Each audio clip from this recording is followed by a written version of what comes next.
All right, let's get started. What's happening? Welcome to the show, everybody. It's Hal Sparks Mega Worldwide. Like, subscribe, give a thumbs up, support the show. Here we are again together. It's another one of those crazy, lazy days where I guess insofar as Fox is reporting, Trump erased the SCOTUS today. I'm so happy that the Republicans fought so hard and diminished themselves and tossed their ethics out a car window over the years to create a SCOTUS that was right-wing. And then he comes in and goes, I don't even need it anyways. I am the law. He's trying to be Judge Dredd about this. Now, a couple of things. There was, and I need to look this up because it's so crazy. I posted something earlier today about what is effectively the technocracy movement. And this is, let me show you what and by the way, let me bring in the chat first. So I don't know how many people saw my Blue Sky statement earlier, where I was showing a map of the United States. That was, by saying he's the law and he decides what the law is, that's actually what the Supreme Court does. So apparently he's getting rid of that. So anyways, we'll get to that in a minute. But the technocracy movement started under the name of Technocracy, Inc., by a guy named Howard Scott, a Canadian chain smoker, and Elon Musk's chiropractor grandfather, and a couple other people. In and around the Great Depression, these guys came up with an idea for what was called, let me see if I can show you the picture of it, a technocracy-driven government where engineers would be in charge. It's not a democracy. You don't really get any say, but you'll have more freedoms because they will just take over and produce the things we need in society. It's very, very much Chinese industrial theory, and it's stupid. It's picking all the winners and what losers. You're not even allowed to bring it up. But the map of it, if I can bring up, let's see if I can show you the map of this area. It's kind of telling. Okay, yeah, here it is. This is the map that they came up with for what would be the Technate of America. This is it. Not surprisingly, it involves the United States. It includes Mexico and stuff because at that time they thought Mexico was basically a failed state anyways. And you could argue that Trump's thing about going to war with the cartels on behalf of the Mexican government is just another way that they could probably take Mexican territory, not the entirety of it, but say the eastern part of it down to Central America and just control this area would be the idea. But the Technate itself, whether you own it or not, is effectively under the control of the engineering society that would be based in largely the United States government. And it would take over Canada and Greenland, if you'll notice. So this is not something they invented out of whole cloth. This is not something that is just like, he didn't just decide to fixate on this thing. Other people are whispering fixate on this in his ear. Let me see if I can show you this. Okay, so this was their belief system. So this is, and again, this is Elon Musk's grandfather. This is I'm going to sneeze again because I'm allergic to this craziness. This is Elon Musk's grandfather's organization that he hung out with. And at one point, when they started off, they viewed themselves as brutally to the left of communism. That communism ain't got shit on technocracies because what it would do is take the industrialized power of the world and automate everything. And so nobody would do any work. You would only work in your life, according to their theory, from 25 years old to 45 years old. You'd be retired after that, and you would be given money that was based on the energy output of you and the society at large. So whatever the productivity of the Technate would be, they would dictate that like they were giving you a slip for calories. I'll show you let's see if they have the image of it. Yeah, this is it. Here it is. So they would, instead of having money, you would distribute units of energy based on the output of the productivity of the country or the Technate itself. Okay, I'm dead serious. This is how Elon Musk's grandfather believed, and he got fed up with trying to make Canada that way, and fucked off to apartheid South Africa, where he could really implement sort of the slavery aspect of this. This is what that's where they were going with this. His grandfather was a complete Nazi. So in this regard, but they would come up with a system that would determine the energy output of the country and then equally distribute to everyone over the age of 25 these certificates by which you could buy things in the society based on your preference for what you would want. But everybody would have to work in 16-hour shifts during the week from 25 to 45, and you would be assigned which shift it was so that the factories and everything that were made would work 24 hours a day. Okay? So, and this would be what money would look like in their society.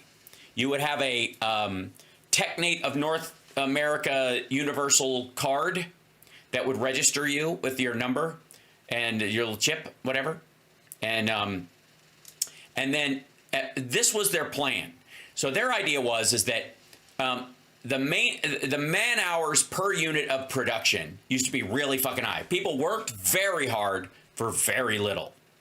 So people would toil in fields for a little bit of grain, just enough to make bread, and they would barely survive this way. And this is pre-industrial agrarian society based on an idiotic view of the, I guess, the static nature of effectively certain land-trapped Eastern Europeans, because that seemed to dictate Marxist philosophy for a long time. They couldn't imagine anyone else did anything else different than they did. And these assholes basically believe the same thing. And so everybody just worked in a field, busting their ass for enough grain to make some bread, and then they went to sleep and did the same shit every day after that. And this was and then the Industrial Revolution starts to kick in right around 1860, 1870.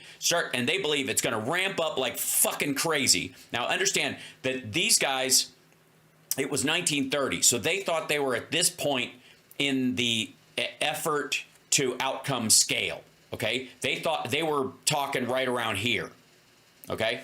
And so they believed productivity, this physical production of stuff, of goods, would just cascade up and plateau out and then just continue to rise via it would rise exponentially until it petered out, and then it would go to a percentage rise based on refinement of productivity over time. And then human effort towards it and the employment of people in man hours, the hours you would work, would cadaver.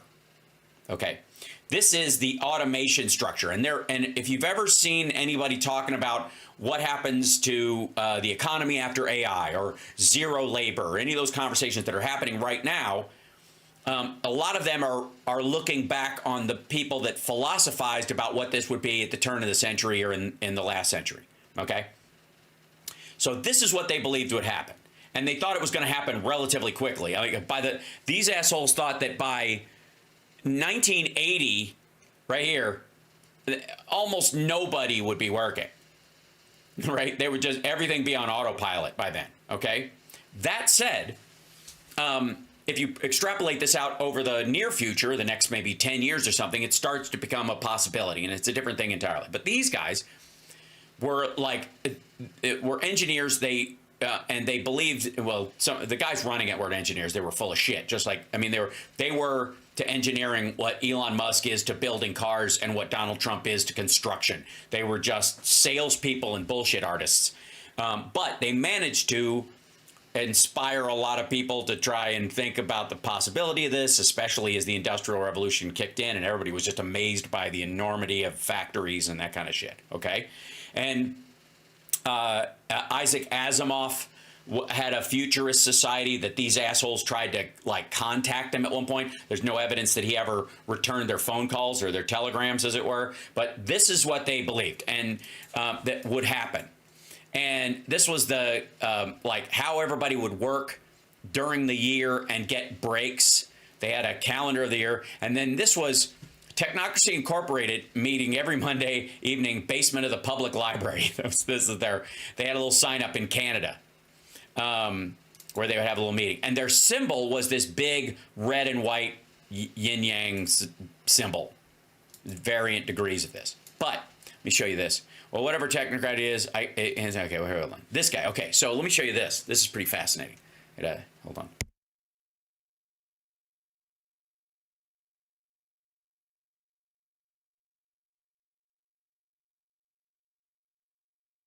So this is Technocrat magazine, the Technocrats magazine, or what have you. 30 million out of work in 1933, or 20,000 a year income for every family. Which, and there's a giant robot that's picking up a human being, and it's got lightning as a weapon and all this kind of stuff. And it very much looks a lot like the conversations about AI and UBI right now. Now, I mean, and I gotta say, as a period magazine cover, kind of bitching. Kind of bitching. Kind of cool looking. Very, very cool. Explaining technocracy, a revolution without bloodshed was the story in this, okay?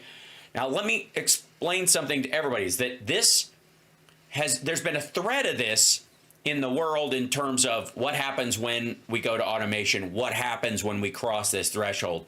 That's been around for a long time, okay? Yeah, 20K, yeah, at that time, this is the 1930s. So, and the idea was that's how much productivity would go through the fucking roof, right? And that's a lot of money at that time. Yeah, it looks like a Queen album cover. It absolutely does. And there's a lot of argument that the robot that's on the cover that's inside is actually possibly the inspiration for the Queen album cover.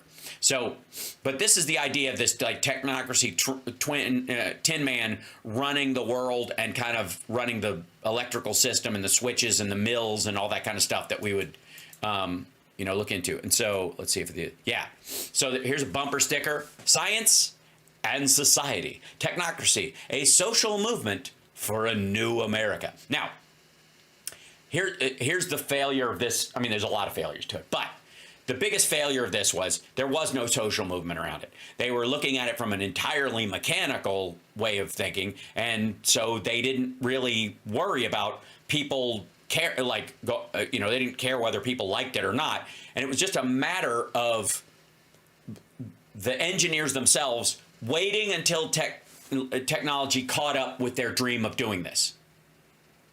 Until they got to that point, they would just kind of have to, twiddle their thumbs and build the mechanical infrastructure that would get us there. But then at some point, we'd hit a red line in automation and all this kind of shit, and they would go, okay, we don't need people anymore, off you go. It's giving Nazi socialism vibes, absolutely. So there's a lot of overlaps between this and Stalinist progressives, Nazi socialism, industrial. You could argue that the National Socialism of the Nazis was based on an industrial war footing structure where they would start with the killing machines, and then eventually, after they wiped out all the dregs of society, that would be a drag that would take those energy certificates that they would hand out to everybody, and they didn't want to hand them out to gays and indigent people and the mentally ill or whatever, just because they're over the age of 25. So they just like, how about we round them up, or Jews? How about we round them up and get rid of them, and then we'll start doing the whole energy certificate thing. So there's a ton of overlap. And there's also a shit ton of racism about this, which is where Elon Musk's grandfather, Haldeman, comes in, okay? Italian futurism also. Yeah, well, again, it kind of, what inspired me, Chris Snively, who says Italian futurism in the chat, that there's a lot of Italian fascism around the industrial era that's baked into all this shit. And a lot of it was an exercise at the time. And one of the reasons it petered out was because the technological advancements of the time were nowhere near this is a matchbook they handed out to try and so you could meet people and stuff back when they had remember when matchbooks were a plot in a movie, because that's where people wrote their phone numbers. They'd go, hey, you want a match? And then inside it would have a phone number, because that's how people, that was the grinder of the old days. All right, anyways, and the Tinder and the whatever else app you use, Bumble. I don't know. Anyways, I'm in a relationship. Don't care. So, all of these, and by the way, this is one of my favorite pictures. This is a man in a restaurant reading Technocracy, The American Dream by William E. Aiken. This is an ad. This is not It was like an ad for the book or an image of the book. And this is the dude who, like, man, we could have had this, but you'd be fucking around. It's like reading this. Apparently he hasn't gotten very far also. He's just cracking it now. Looking at him, I would argue that he should be at the tail end of the book, but I appreciate him doing it. Also, what a dog-eared copy. This has been passed around. Look at the fucking dust cover on this shit.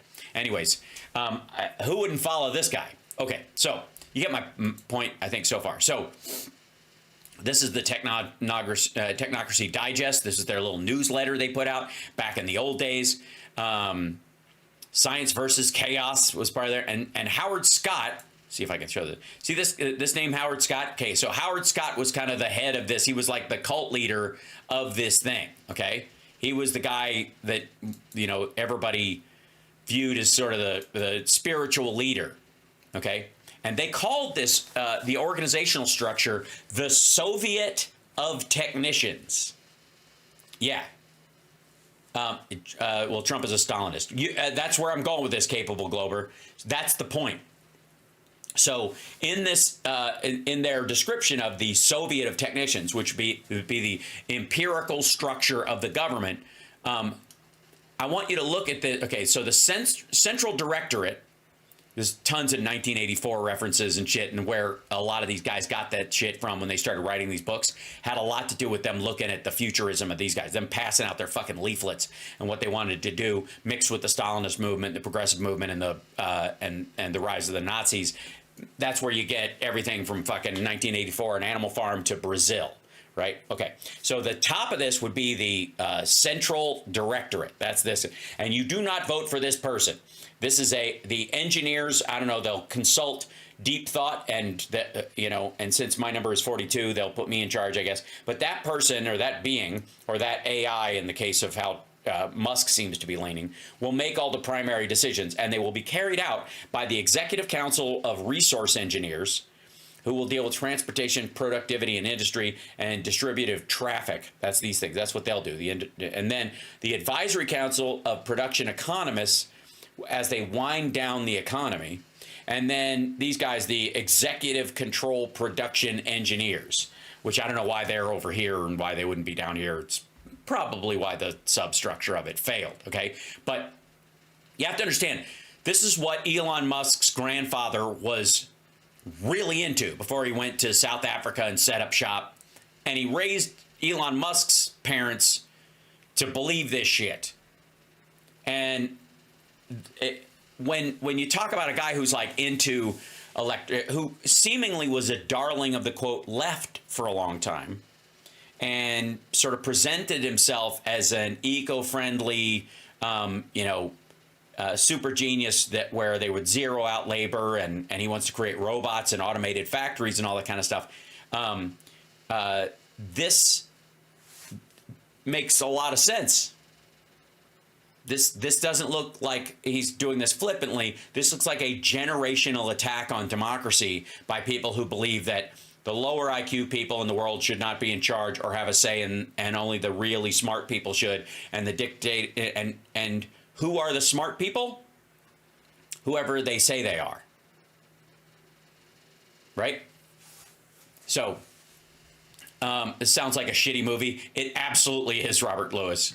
But this is here's their bigger chart of how they would do it in the North American Technate. This is how they would see it. The Continental Director would oversee everybody. The Continental Board would oversee the Armed Forces, Continental Research, Social Relations, which has a lot of like mind control aspects, and Foreign Relations. The Area Board, which directly goes beneath the Continental Board, does all this industrial function and these service functions: education, public health, recreation, mechanical, hospitality, transportation. All these would be under the Area Board, directed by the Continental Board, that the Continental Director has say over the fucking continent. Hence, America invading Mexico, controlling Canada, taking Greenland, the 51st state shit, all that stuff. It didn't appear in a fucking vacuum. Now, do I think Trump understands this? Absolutely not. He's too fucking stupid. He's dumb. He does not have the brains to contemplate a a restructuring of government on this scale or industrialization on this scale, and certainly not the combining of it. He has no idea. He's got a risk and reward dopamine defect in his fucking brain. He's a flim-flam artist and a bullshitter at best, and he thinks that lying to people is how you make deals. That's it. He has no idea how any of this would work. Other people do, and they would push back against this, right? Which is why, I've been asking for a while, look, if apparently maggots are all for all the stuff that he's doing as far as, cutting government waste and supporting cops and being very pro-military and protecting the border, if they're all in lockstep with that, why the fuck do you need Trump? Don't they all believe the same? Why would you need the dude who was friends with Jeffrey Epstein for a quarter century when you have every other fucking Republican who will obviously dovetail behind and they would gladly be the stamp jockey for Project 2025? Why is it? Why? Well, because the rest of them would go, what the fuck is this? I'm not doing that. This is exactly what 1984 is about. This is exactly what the Soviets were trying to do. You even call it a fucking Soviet system. No. But Trump, you can just whisper chunks of it in his ear and he'll start parroting it, and he has. That's what the Greenland and Canada shit is all about. Is it going to happen? No. Because there's again, there's a reason why it failed. But they're going to do as much as they can. This is what they said Obama would try to do. Yeah, well, you'll remember that they talked about the Amero. Remember that shit? The unifying currency that the Democrats were going to do because it was arguably a progressive ideal. Remember that shit? Okay, it comes from this stuff. Now, if you'll notice, there's a big part of this where when you describe just at the basic level, a billionaire flim-flam artist bullshitter who bankrupted a casino becoming president of the United States because the party shoves him to the front of the line and gives him a list of stuff that he will gladly sign off on if you make the last years of his life on Earth cushy, and whose strings are being pulled not by the Dick Cheneys of the world, but by the world's richest man, allegedly, if you don't count all the other hidden money by Putin and Saudis and Xi Jinping. But the world's richest man who wants to put a chip in everyone's brain, not in everybody, 2 billion of the people on the earth. That's how many. And by the way, why would you chip any of the people you don't, why would you chip anyone you don't need? So the goal is for population from Elon Musk's standpoint is from 8 billion to 2. And you get 3 guesses what groups he thinks should survive and which ones we can do without. And the first 2 guesses don't count. So this strategy, hold on, let me show you something else. Yeah, get out there here. This guy right here. There is a H.G. Wells did a movie called The Shape of Things to Come. And I don't know if anybody's seen it. I recommended it to our dear friend Rob Glenn the other day to watch, and I don't know if he's seen it yet either. But let's see. Let's see. Who has seen that movie? Anybody know that movie? Okay. It's a 1936 sci-fi film. Let me see if I can show you some of it. It's one of these kind of things, right? So,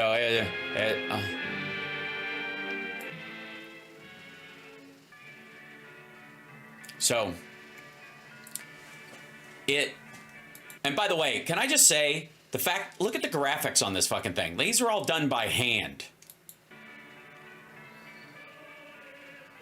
Like, if you wanted to create this shit, you actually had to, you had to take these words, you had to write them on cards, you had to bend them, then you had to reflect them into a piece of mirrored glass that you can see through part of it, and then you had to overlay that on top of the other stuff behind it. Just fucking crazy. So,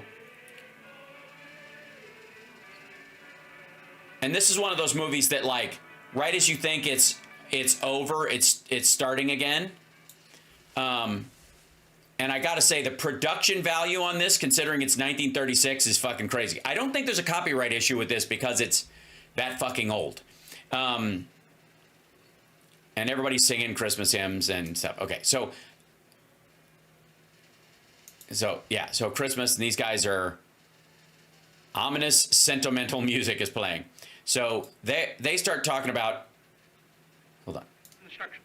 Please call in all your friends. Call in everyone you can. You've got your stimulant, Password. Something great has got you. War has come. So the National Defense Act is one of these, like, we declare war against them. And it's a big story about how, there's this ongoing war. And then the outsiders, and then some of the war sets they create are fucking crazy. Considering, the production at the time, right? And at one point, there's this guy, and the society's been wrecked, kind of like post-World War I, post-World War II England, and it's fucking, everything's wrecked. So they kind of have this savage society, and they're like, no, but this one guy's like, we should try to get the airplanes back up in the air so we can see if there's anybody else alive. And they're like, nope, nobody's flying anymore. This is the guy who runs everything. And this is the guy who's like, but we should try airplanes, okay? He's the futurist. In this, they're talking and all this stuff, and then, wouldn't you know it, Gordon, you were right. A plane once more. And they look upstairs. Oh my God, a plane is flying overhead. Oh, there it is, a plane. A plane. Now, when the plane lands, this is my favorite fucking part of the whole movie. I apologize. Follow me with this. What kind of futurist wears fur? He's not the futurist. The guy wearing the fur is the savage leader of the collapsed society. Check out the dude who shows up in the airplane.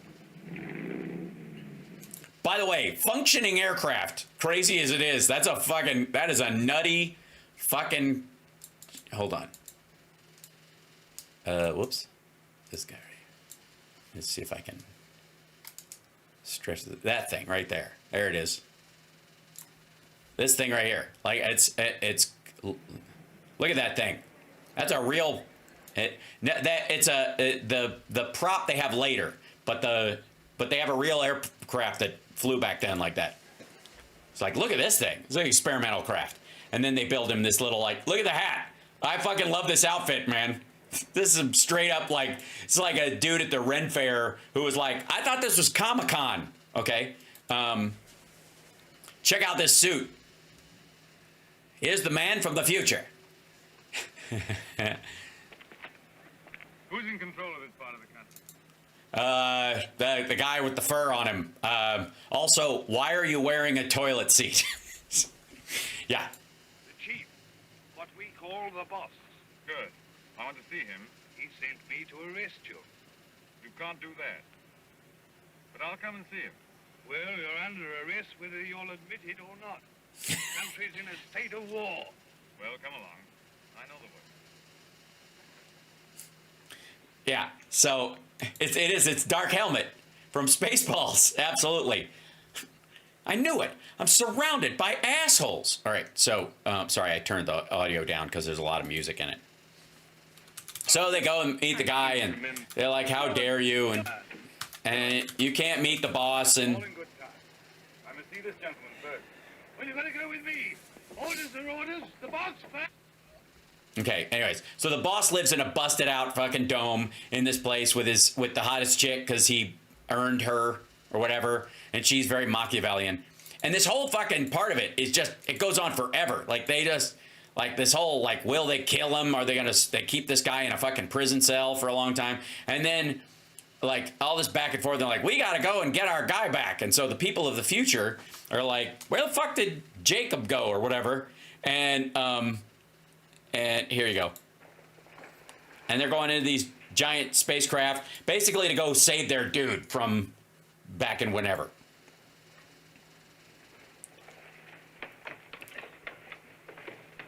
Everyone grab a pillow and a light bulb.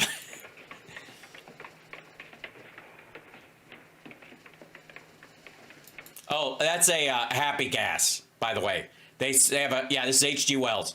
That's a gas, those are little gas bombs they drop on everybody, basically full of weed. So the idea is that in the future, they soften the society using chemicals, but basically it's pot. Basically, it's like, or the nude bomb, right? You are not mechanics, you are warriors. You have been trained not to think, but to do. Yeah, okay, so this is the argument, is the savage dickheads who started these wars and all this kind of stuff. You can see where the theme is coming from. They do look like eggs. It's ketamine, right? They're dropping bombs of ketamine on everybody. So this dude's like, you don't, fighting is for men. Only fairies fly airplanes is basically his argument, right?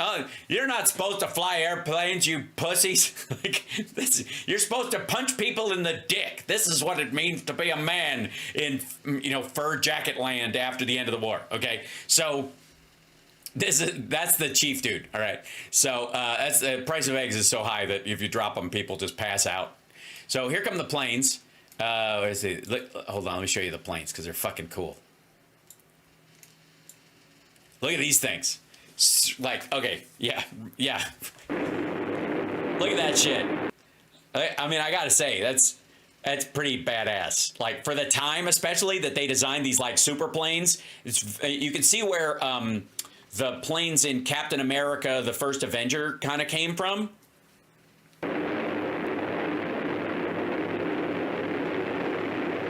I'm almost there. I'm staring at the big dial, and I'm going to drop upon these people. It's Sven Cooley, right? I'm going to drop one of the ketamine and pot eggs on these stupid people. And as soon as they're gassed up, drop down there and get our buddy, and then leave these assholes to just ruin themselves. We don't need them anyways. Now, obviously, in watching this, you guys know I have an issue with what I call the hoverboard fallacy. I'm writing a Substack about it now, so subscribe to the Substack. The hoverboard fallacy destroys more sci-fi than any other thing. It is right up there with why Janet Leigh didn't just get back in her fucking car and drive to the border instead of staying at the Bates Motel. She should have just kept driving. Don't get me started.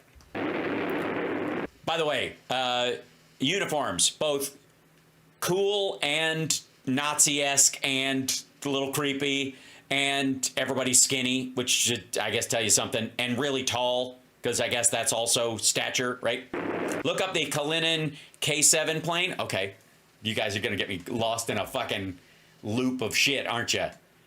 Looks just like it.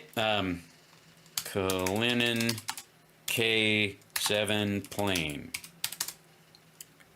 Yeah, there you go. Multi-props. These were big ones. Yeah. Kalinin K7. That's... Yeah, nice wheels. Holy shit. Look at a picture of it. Head down here. Yeah, so that would be the Kalinin K7. Yeah, everybody's trying to like, hey, we can get a lot more payload. We just need more fucking propellers. Also, very Flash Gordon, especially the movie. I half expect to hear some like Queen soundtrack music. Gong, gong, gong, gong, gong, gong, gong, gong. Flash! Ah! He wears very tight pants! Right. Miguel, tell him to stand by. Miguel, tell him to... Yeah, so the other guys were like, fuck you, we're going to fight them in airplanes. We can't punch a giant plane, stupid. And so these guys fly up in their piece of shit leftover planes. And...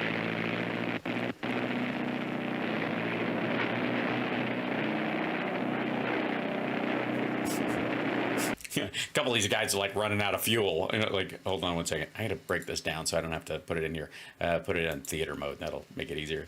You can kind of see like a couple of these planes down here. Like, okay. And there's those are the super advanced planes. Okay. Anyways, so yada yada. They lose the war against the super smart people, and they're gonna settle and organize and advance everybody, and then they move in their shit, and they start mining and helping everybody, and they rebuild a society, and everything's actually cool for quite some time. Like, that whole middle part of the movie is like a whole movie in and of itself, and it just fucking goes on forever. This movie is like, it's an hour and 32 minutes, and it feels like a fucking year. People paid to see this? Are you kidding me? Of course they did. Back then, it was a nickel. So, all right. So anyways, in the future, they talk about this is what the society looks like. They've started building. Everything looks like the Guggenheim, and like look at the interior architecture. I mean, you're starting to see everything looks like Xanadu. Like we basically jumped from like Mad Max to Xanadu. Now we are here. Right? Okay. So. And the crowd stuff, I gotta say, is pretty fucking amazing. There are people moving in the foreground, and a lot of these are paper. So the people, some of them are paper, and some of them are groups, and some of them are overlaid. Like, the fact that they're able to make these big fucking scenes of people running around. And at one point, you see it. Like, here's a bunch of people running up some stairs because they actually had the stairs, and then they paint around it. And there's the old guy. That would be, okay, so in the Elon Musk future that everybody's talking, that we were talking about, the technocracy, this would be the the Continental Directive dude. Okay? This is who this would be, okay? To realize that we could light the interiors of our houses with sunshine of our own, so there was no need to stick them up ever so high into the air. They keep on inventing new things now, don't they? And making life lovelier and lovelier. Absolutely, Father. They keep inventing wonderful things that we enjoy, don't they? Yes, we can bring sunlight into our homes.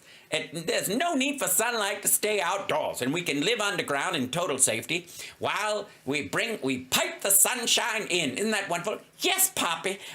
Daddy, isn't that wonderful? Yeah. Lovelier, yes. And bolder. You're goddamn right.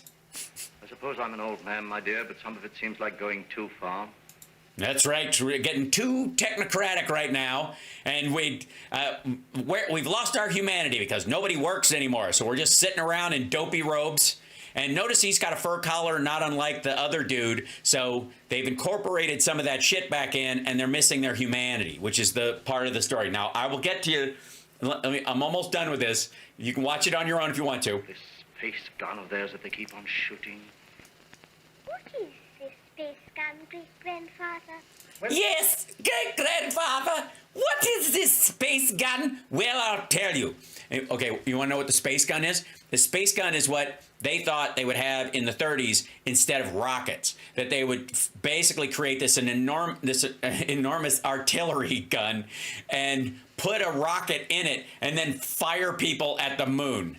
I shit you not. Well, Granddad, what is this? I say, what is this crazy, crazy thing? It's a gun that is charged by electricity. It's a lot of... It's a rail gun, yeah.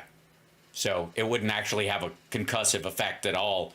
But don't get me started. God damn it, I'm going to get into the hoverboard fallacy with this. If it's fired by electricity, then it would be a rail gun and wouldn't make noise, son of a bitch. It maybe have a hum to it, maybe a crackle, but it certainly wouldn't fire like a goddamn artillery cannon. Never mind. That's not Shirley Temple. You're not Shirley Temple. Listen. Guns inside one another, and each one discharges the gun next inside. Which is how we get transsexuals. No, just fucking around. I don't properly understand it, but the cylinder it shoots out last goes swish right away from the earth. I wish Goes swish right away from the earth. I wish I could fly onto the I moon. could fly on the moon. Well, that in time. Won't you come back to your history? Don't worry. One day we will fire little girls like you straight at the moon with the giant space gun. Okay. Let me tell you something. Here's the key. This movie was made as like in a response to Isaac Asimov and some of these other guys shitting on futurism that the technocrats were supportive of. So there's technocratic storylines weaved into this, kind of like Ayn Rand's Atlas Shrugged, right? This is the Atlas Shrugged of technocracy. Wait till you see the fucking gun. That's a giant space t-shirt gun. Yeah, we need to have that, clearly. Okay, so Now, at one point, everybody's wearing these outfits, which, by the way, I'm 100% for. I wish I got to go to work every day in an outfit like that. I don't know why everyone is dressed like, well, I kind of do. Let's see. Yeah. Why everybody looks like, let's see. If I had a choice, I would kind of go with, where is it? Let me see if I can find the best view of it. Yeah. I'd wear something a little closer to this, but it's right on the fucking nose. Hal says, trust a man in a tunic. Absolutely. I would, this is what mine would look like. I'm telling you, when we remake The Shape of Things to Come, I'm gonna dress like 1978 Ace Frehley, and I'm not gonna, if anybody asks why, they're gonna get thrown off of the set. All right. So anyways, I mean, this is better. This is better. Like the tights are better than the shorts. I'm just saying. Okay. All right. Now, let's see. There's Raymond Passworthy of General Traffic. You know him? Yes, I do. Yes, I know. And his son. We want you to see the son, Morris Passworthy. Morris Passworthy. He asks to go. We think you ought to see him. He's waiting here. Okay, so where does he want to go? He and this girl want to go to the moon, and they want to use the space gun to do it. And eventually, the people. By the way, this is pretty fucking cool too. Hold on. This is. Is Morris Passworthy there? Look at this fucking Apple Watch of 1933. Is Morris Passworthy here? Hey, what do you know? Dick fucking Tracy, right? Where's Gort? They haven't made contact with outer space yet. All right, so check this shit out. I mean, it's pretty. I mean, I gotta say, kind of bitching. Yes, everyone has a transatlantic accent. Everybody's, which is where potato came from. You know that song? You say potato and I say potato. You say tomato and I say tomato. Potato. Okay, you know where that came from? Okay, they were trying to do, for America, they were trying to create America's own accent, which would be a transatlantic accent, very much like how Katharine Hepburn and those folks spoke back in the movies, where everyone spoke very properly like this. I say, and I have to say, I'm for it. By God, if I'd been brought up in that time, I would have seized upon that way of speaking. It would have been very direct, and everyone understands every goddamn word out of your fucking face, right? But they were teaching it in schools, and there was a bunch of fucking no shock Southerners who were like, "Why are we teaching an accent?" They had no sense of class, none, and they didn't want to wear the tunic Ace Frehley outfits. Fuck them. So okay, hold on now. So they meet with these people and those kind of stuff, and they this dude gets to dress like Vision because he's in charge. Look at this dude. I don't wear a shirt because of my steaming muscles. I'm 900 years old and I still look fit as a fiddle. What's a fiddle? It's an instrument people use. Don't get me started. Shut the fuck up. So. It means danger. Great hardship anyhow. You realize there's an even chance of never coming back alive. Still greater chance of coming back a cripple. Give me credit for not minding that, sir. Yes, a lot of you young people don't mind that. But why should I give you a favor? Well, I'm the son of a friend of yours, and people seem to feel you oughtn't to send someone you don't know, sir. Go on. We've talked about this over and over again. We? Yes, both of us. It's her idea even more than it's mine. Her idea? Who is she? My girlfriend. She and I want to go to the moon, and it's true. So so he and his girl want to go to the moon together. Because I guess in this society, it's really hard to find, some a quiet space for some me time. Someone much closer to you than I am, sir. Go on. It's Catherine, your daughter. She says you can't possibly send anybody's child but your own. Okay, so they're going to go to the moon, and the way they're going to go to the moon is in the big space gun. And this guy announces, "Hey, assholes, we shouldn't be going to the moon. We should be we need to destroy all this technology, and we need to normalize life here on Earth." And here's all the people running around, by the way. fleet has struck fire. All the people are excited and angry. Some are already going out of the city towards the space gun. They're going towards the space gun, and they got to tear down the space gun. Fuck going to the moon. And if they can't go, we can't go, and fuck you. And so the whole idea is that they're going to go down. It's fucking hilarious. There's a bunch of people in their knickers and their capes are going to run down and bust up the space gun. Now, wait till you see the space gun, because I wanted to see like at least one scene where these people were in like these outfits going, did you bring any tools? I didn't bring any tools. Why didn't you bring any tools? Well, we can't punch this fucking thing. It's made out of straight titanium. Look at the fucking thing. It's like the size of 16 gray whales. What are we gonna do? Fuck it? This is ridiculous. Well, someone should have told me. The one guy made a speech, just said, come down here and stop it. I don't know how what are we gonna do? Crawl in the end and jam the fucking thing up with our corpses? I'm not doing it. All right, so. Oh, by the way, yes, the outfits from the aliens in Rocky Horror also come from this movie. You'll notice that Riff Raff is wearing one of these outfits. Nothing is wanted now but leading. We must go right on with this. To the space gun. To the space gun. We should go to the space gun. And we're going to bust up the space gun. Destroy it. We must. Okay. So, of course, everybody's like, fuck, they're going to destroy the space gun. Check this shit out. So this is how they made, look at all these people. They don't have this many people. Look at this.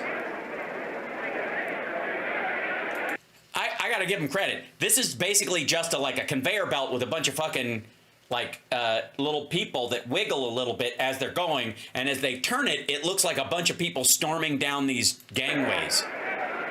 And then they obviously they have this little like balcony that they built, and then they just paint around the top of it and place it, and then they put like a bank tube in the front and send shit up through it, and it's in the foreground. It's genius. Fucking, I gotta say, the production value on this is goddamn, it's impressive. All right. Well, we're being surrounded by paper dolls. Run! Liberalism, come back. Okay, so that's Catherine and the dude, and or right there, the dude and Catherine. They're gonna run to the thing, and they want to be shot into space. All right, so we got to get down there. If we're ever gonna go, we got to go now. So they go in and they try to stop her, and they run down and fly away in the little helicopter thing, and it flies away to go to the gun, and everybody's like, "Fuck this!" and they go, "We're gonna run to the gun." So this is the space gun. Look how fucking big this thing is. Look at this thing. Look at the trees. Look at the size of this. Like, you could arguably you could fuck up a shuttle landing because it's so goddamn delicate, right? Or a shuttle takeoff because everything's so delicate. You just pull one cable and they'd have to shut it down till tomorrow. But look at this thing. And it's got balls. This is basically ejaculate. They're just, I mean, we're going to impregnate the moon with 2 of our own. That's what, all right, yeah. So, these people get in and they go, we gotta fly up there, and you get on this little level, then they land on this thing and get out of the thing, and then they run up the stairs all the way over, and then this little plank opens up. Look at the fucking stairs, and look how big this fucking thing is. And the people are like, we're going to destroy the space gun. Like, are you fucking insane? Look how, what are you gonna do? Okay, maybe it's just me, isn't it? It's just me. I'm the only person nerding out about the metallic density of this fucking thing. And then you're like, we'll punch it with our little silly outfits on. Well, I've got these bandoliers that I wear. They're made largely out of cardboard. Maybe I could pink. Ow! God damn it! So how about we take Charles? He's always been hard-headed. We'll use him as a battering ram. Ding! Ow! He's unconscious. Shit. Yes, they'll pee on it. That's right. Everyone, quick, drink some iced tea.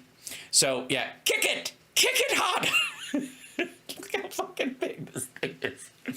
And they're going to destroy it. It's not there to, like, shut it down or protest. They're going to they're literally.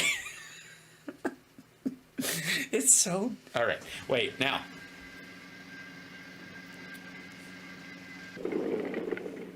Also, not very many of them are going to be able to fit in the elevator to get up there. Anyway, it's like, we're going to have to go up 8 at a time. There's 1, 2, 3, 4, that's about 7,000 of us.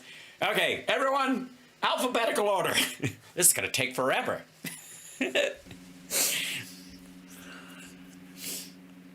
Don't suppose we need spacesuits? Nah, fuck that. There goes the little ship. That's the ship they're going to fly in. That's the rocket. That's like the size of the Falcon rocket, right? Or the, like, that's what they're actually going to take off in. It's going to be, it's going to be fired out of this thing. Can you speed, can you speed it up a little because, the hordes, as it were, right?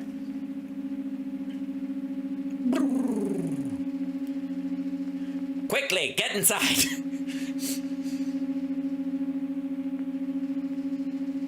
Any particular reason why it wouldn't already be inside? Oh, we wouldn't enter through the side? Don't know. All right. So anyways, it lands right there. They didn't know you were coming. So they go, don't you dare. And the couple climbs inside. Door mechanism. Look how fucking thick that door is. What are you gonna do? We'll beat our way in. Someone, what have you got? I've got some crackers. Shut the fuck up.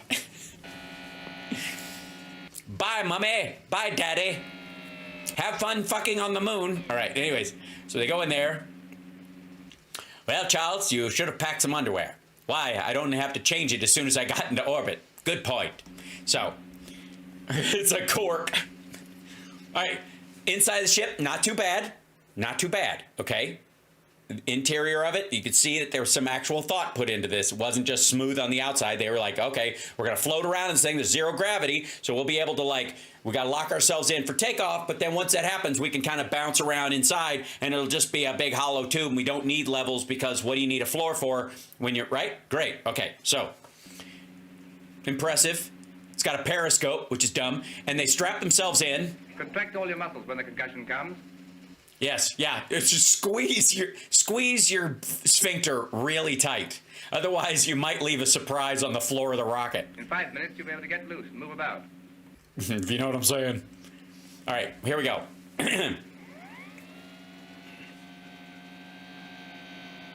My goodness, I probably should have told them we didn't pack any food.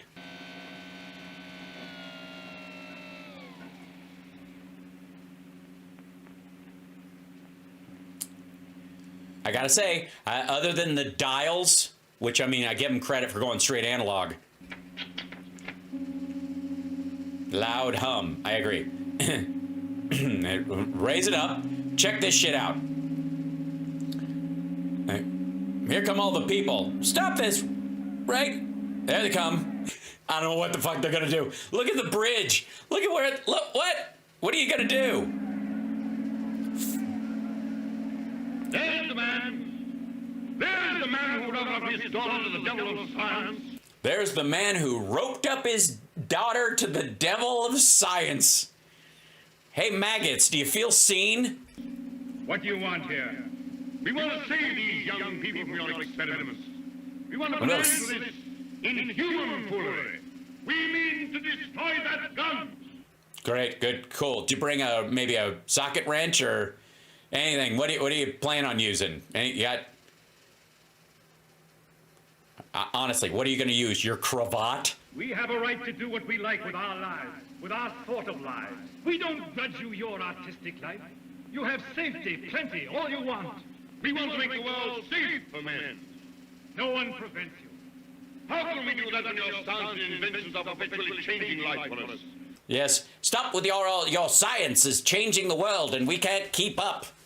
Every time I turn around, there's a new tunic, and this belt is. I fancy the old one. I didn't dare say that when I was in the shop because everyone was like, "Try the new belts on your tunic," and I was like, "I can't." And then some people are wearing the shirt, and some people aren't wearing the shirt. I just don't know. And then my watch gauntlet updated the other day. And I can only talk to people that I've erased from my contacts. It's very confusing. Who, if all the smart people leave the planet, will do tech support for us? All right. So, okay. When you're everlastingly contriving strange things. When you're everlastingly contriving strange things. So again, this is about the Luddites against the technocrats. You make what we think great seem small. When you make what we think strong seem feeble. Yes, because a man, no matter how hard he flaps his arms, cannot fly, and yet you put him in these fruity airplanes and he's bobbing and weaving all over the place, and I can't understand it. We don't want you in the same world with us. Well, they're leaving, asshole. Then let them use the gun, then. Tell them to fuck off. What are you doing? We don't want this expedition. We don't want mankind to go out to the moon and to the planets. Yeah, asshole. We shall hate you more if you succeed than if you fail. We'll hate you more if you succeed. And okay, now here's where you're seeing the lesson H.G. Wells is putting in this. Now, again, why am I going on about this? Besides the fact that I'm a crazy person. Well, it's because these assholes believe in, this is a reference to the technocracy movement that Elon Musk's father grew up in. Or raised him in, I guess, because his I guess his father grew up in it and then raised him in it. And this is partly the inspiration. This is the disdain of the average person. And there's a final line in this that I want to show you that sums up a lot of this shit. Destroy the gun! Oh, yes, we shall destroy with what? Shit! Hit it with your scarf. I suppose. I don't know what I'll use. Strike it with the kidney! With the...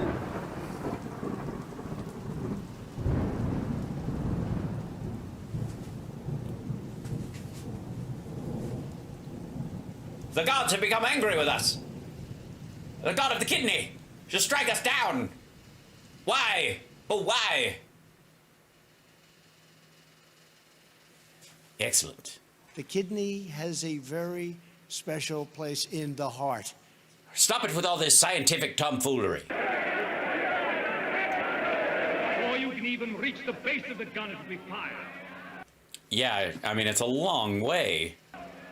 Beware of the concussion. Yeah, dummies. Do you have any idea what's going to happen to the ground? Get out of here. Also, they're retracting the platform, so I don't even know how you're going to get out there. Yeah, monkey bar your way out there, stupid. Beware of the concussion. Dramatic suspense. Yes, beware of the... And I love how it has a sight on it. How are we going to aim it at the moon? Don't worry, I've got a crosshair. I'll put we're using a standard Remington model barrel from the Old West. Science can only go so far. So they lower this thing in. Quick, get out of the way. It'll blow smoke up your tunic.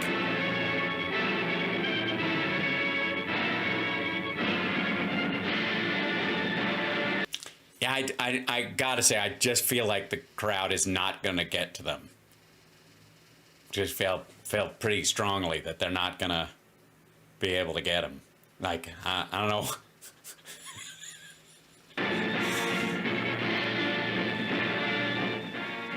The control room is badass. Look at this. Service office, engineer, like these are people. Attack! Where should we go? Well, we can go upstairs. Maybe we can cut across from the crane. And go, okay, the projectile's here. If we go to lifts 1, 2, and 3, everyone spread out. Group 1, go to lift 1. Group 2, go to lift 2. Group 3, lift 3. Yes, how'd you know? We're not that stupid. All right, well, go out there. And attack! What are we going to do? Hug it! All right. Stand by, control room. Okay. Also, by the way, Star Trek. Anybody? The Star Trek, where the dilithium crystals and all that kind of shit happen. These tubes, very much like the ones that Spock died in. Just saying. Very impactful movie you've never heard of. Nice penetration. We got a terrible... We should have stopped at the helicopter with the fishtail.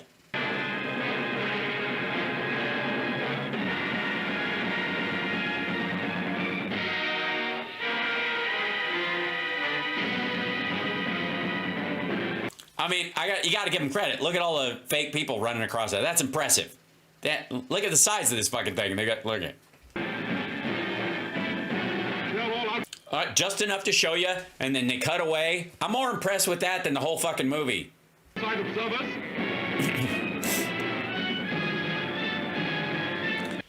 Quick, get inside before they pull the trigger.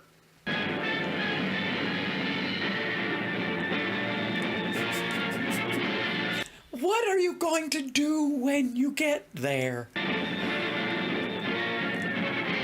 See, all right, see the cardboard people? I love them. Also, some of the people are standing still. I don't know why they've just... I think those are the smart people. They've just gone, what the fuck are we going to do once? Where are you guys even going? Right. So we're watching a movie called The Shape of Things to Come. It was a 1936 sci-fi movie directed by William Cameron Menzies that was written by H.G. Wells, and it was a response to the neo-Luddite movements of Isaac Asimov and some others who were looking at the negative possibilities of the future, and it was inspired by, in some ways, the technocrat movement, which is exactly where Elon Musk's grandfather got the idea that engineers should run the world.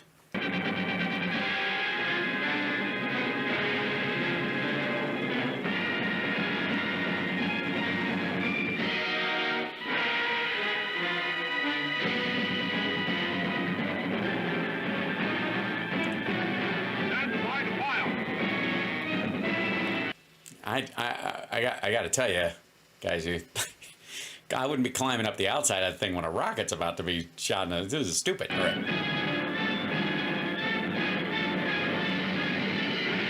By the way, I don't know where that fucking tram was going. What the fuck is happening here? Just people on their way to work or something? People were like, this is probably going to be dangerous.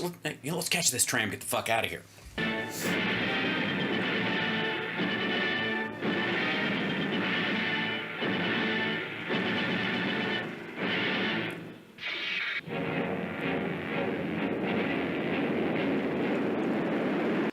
Oh, you take it and you like it.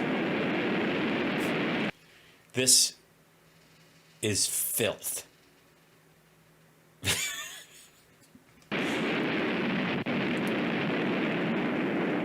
And away they go.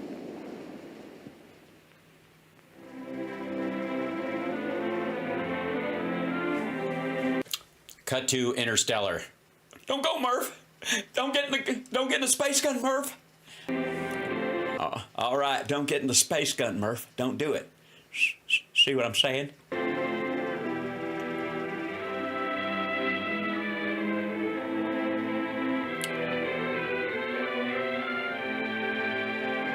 They're looking. They have a giant telescope, but they can look at the spacecraft as it flies, misses the moon. I don't even know what the fuck. Now, There they go. That faint gleam of light. yes, amongst all the other faint gleams of light. Thanks. You're good at this, aren't you? Now, listen to the language between these two guys. And this is, I started watching a little bit of this maybe a month ago, and I couldn't stop watching it. I watched the whole thing because I was like, this is really, what the fuck? I feel that what we've done is monstrous. I feel what we've done is monstrous. What they've done is magnificent. So we got two characters here. One's having his doubts. The other one who just shot his daughter and her boyfriend into space with a giant gun is like, this is fantastic. They've done is magnificent. Will they come back? Yes, and go again and again, till the landing is made and the moon is conquered. This is only a beginning. But if they don't come back, my son and your daughter, what of that cabal? Then presently others will go. Oh, God, is there never to be any age of happiness? Is there never to be any rest? Why must men always seek to do shit?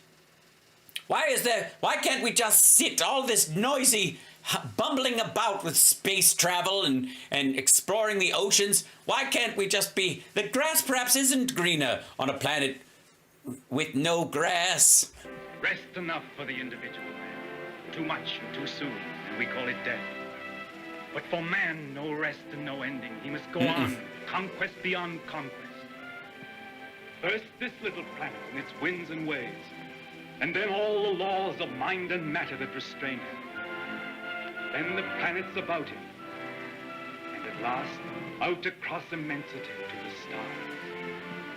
And when he has conquered all the deeps of space and all the mysteries of time, still he will be beginning. But we're such little creatures. Poor humanity is so fragile, so weak. Little animals.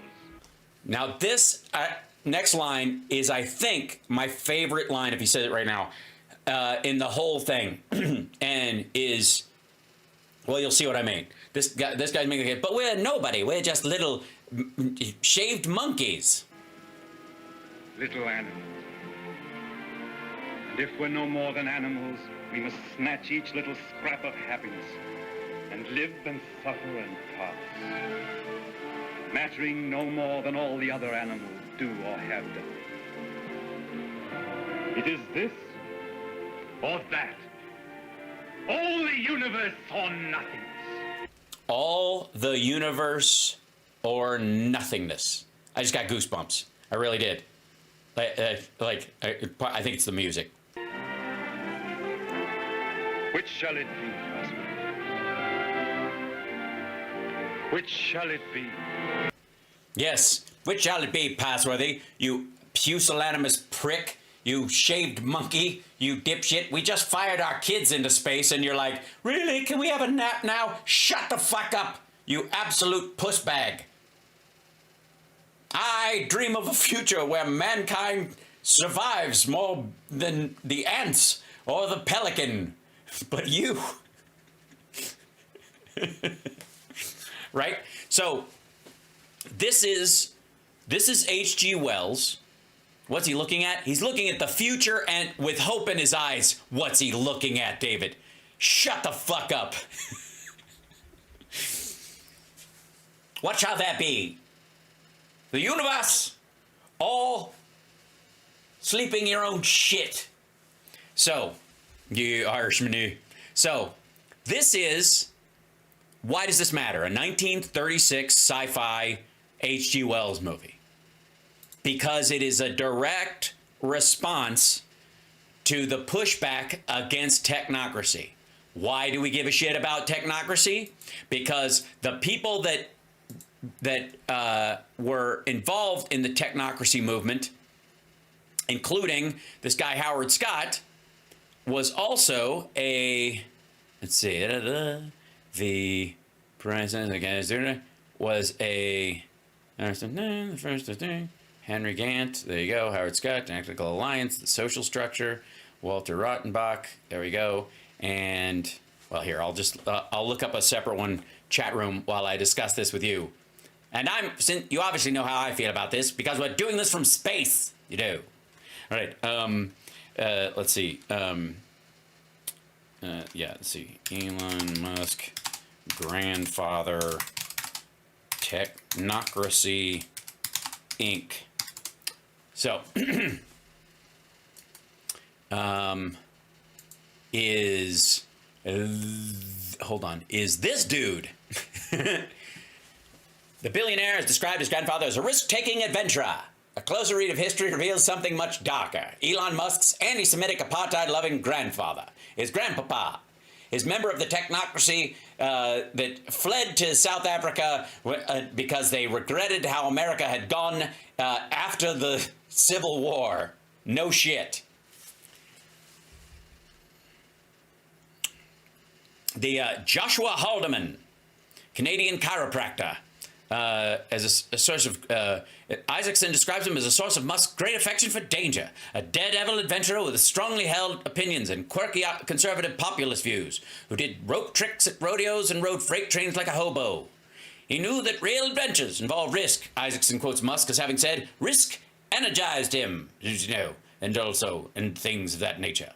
Joshua Haldeman, this fellow, don't you know? The Canadian years. Dismiss. Joshua Haldeman was a member of the Technocracy Society. There he is. Before he changed into his heavy-shouldered tunic. Right? There he was in 1950. And then eventually, you go to the annual convention of the National Chiropractic Association held in Toronto in 1938. 2 years after that movie I just showed you came out. where he was drawn to it and went there. All right. Then here we go. That's the fellow, Joshua Haldeman, fan of the small mustache, don't you know? I feel like I'm getting more and more John Lovitz as the night goes on, because few people speak of this, my friend. And in this tone, there he is. Photo depicting Board of Governors of the Canadian Memorial Chiropractic College. That's where he went. And then photo from the International Review of Chiropractic. This is the shit where he's in the chiropractic thing. There he is with, I believe, with Elon Musk's papa. Yep, let's see, the Beyond the Canadian Years, where he moved to South Africa to be as racist as he possibly could in 1945. So the technocracy movement, let's see, fact check footage, the world according to, there you go, this is the New Yorker's thing on it. Yeah, okay, so Joshua Haldeman, that's this dude. This is Elon Musk's, yeah, he's born in Minnesota, or grandfather, born in Minnesota, moved to Canada. He, as a chiropractor, started palling around with this Technocracy Inc. movement.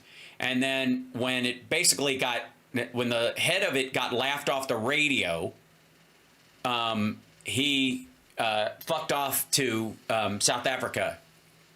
Let's see. Haldeman objected to Technocracy. Here you go. In 1941, he resigned. This is the, where is it? Yeah, so from 1936, which is the year the movie I just showed you came out, this is 1936. He joined, the year this movie came out, Howard Scott's Technocracy Incorporated, which led to his arrest on October 8th, 1940 in Vancouver by the Royal Canadian Mounted Police on a charge of membership in an illegal organization. Now, why? Well, the technocrats were against engagement in World War II. And partly because of their beliefs about the storyline in this shit, where it war just destroys things, and men should be spending that time doing stuff. And if anybody, why should you have to fight to protect anyone? When, you know, okay, that kind of shit. All right. So they were against it. It was subversive to the war effort, so they were outlawed. All right. He returned to Regina, released on $8,000 bail. At trial, he was fined for his role writing and publishing and circulating a document called Statement of Patriotism by Those Who Are Technocrats, which the court deemed likely to cause disaffection to His Majesty. And then, this is Elon Musk's grandfather. In 1941, he resigned from that group. For 2 years attempted to form his own political party, published a newsletter called Total War and Defense.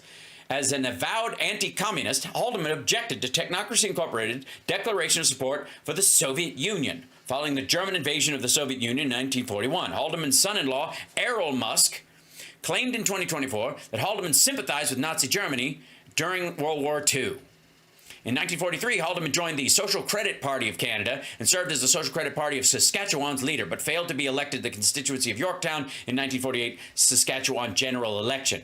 Now, why were they against, like the war against the Germans? And why did they support the Germans? Because they viewed them as an elite, technocratic, futuristic society. Why just load, you stupid thing? I guess the movie's so long that you can't even do it.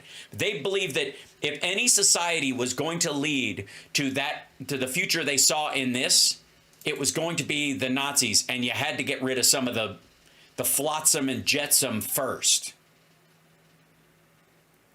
Yeah. During that time, Haldeman formally made statements discouraging the publicizing of the prevalent anti-Semitism in the party, discouraged the publicizing of it. However, he also gave a speech defending a decision by a party newspaper to publish the Protocols of the Elders of Zion.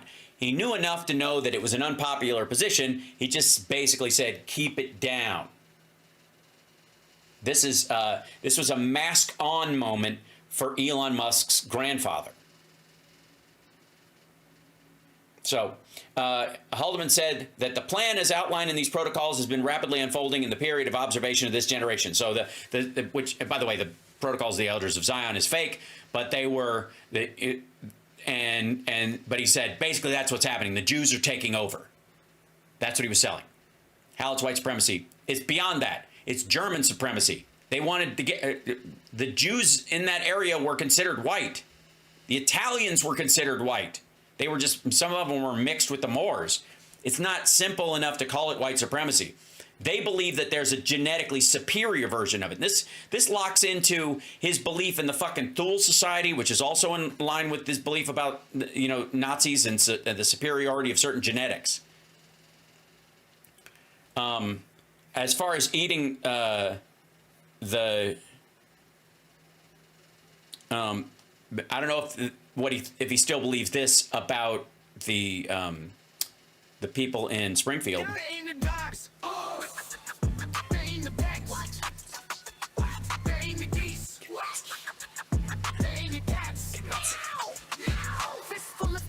Never been a quitter, dog on a spit, tastes like chicken, it's finger licking, piece of thigh. Uh-oh, I grease got in my eye. I tried, but don't know why. I can't stop eating the pepper in the dark. Oh, they in the back. They in the geese. They in the cats. All right. So apparently that story's over. They're not following that belief anymore. Just so you know. Again, as someone who's a mix of a few different rapey societies, I wouldn't exist if they weren't constantly punking each other in raids. The Nordics, the Irish, the German tribes, if they weren't raiding into each other's villages and dropping seed, I wouldn't be here right now. And so of all those groups, there's a bunch of them that the Germans did not believe should exist either. They viewed, even beyond their concern about the communism of the Soviet Union, the Nazis also viewed Russians as more Neanderthal. And Eastern Europeans, especially with their like heavy brow and their, you know, like small forehead kind of thing, they viewed them as animal. So beyond the political aspect of it, because eventually for German society and German whatever, they would just enslave people, right?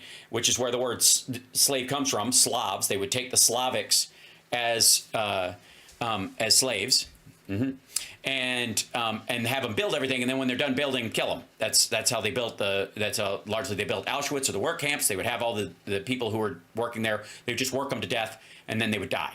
Okay. You are, Vina, an anti-Zionist, so you don't believe Israel has the right to exist?